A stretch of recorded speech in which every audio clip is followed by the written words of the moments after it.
ఓం సాయిరామ్. ఈరోజు సాయి స్ఫూర్తిలో ఈ భౌతిక దేహానంతరము సైతము నేను అప్రమత్తుడనే. చాలామందికి తాము దైవ ప్రార్థనలు చేస్తున్నా తనను దైవం రక్షిస్తాడా అనే సందేహం కలుగుతుంది. కానీ బాబా విషయంలో మనకు అటువంటి సంకోచం అనవసరం. ఎందుకంటే బాబా ఈ భౌతిక దేహానంతరం సైతము నేను అప్రమత్తుడనే అని పలికారు. భగవంతుడు తాను మనిషి రూపం ధరించి మనుష్యుల మధ్యకు వచ్చి వారిని ఉద్ధరించి ఓదార్చడం, సన్మార్గంలో నడిపించి తన లక్షణాలను వారికి నేర్పి తనంత వారుగా చేస్తారు.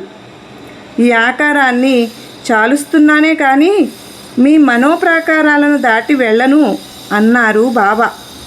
భౌతికం అంటే పంచభూతాల సమ్మేళనం.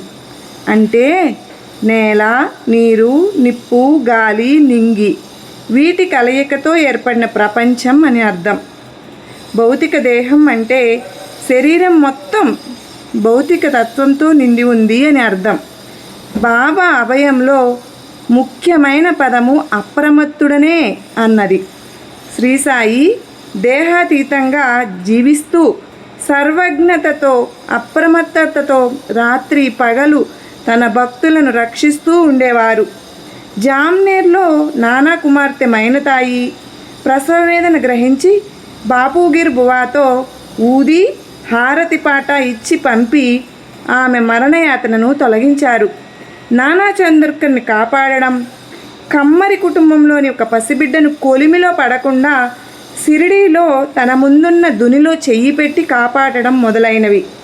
బాబా భౌతిక దేహానంతరం కూడా ఎందరో భక్తులను కాపాడుతూనే ఉన్నారు. ఈ సంగతి బాబా భక్తులకు అందరికీ అనుభవమే.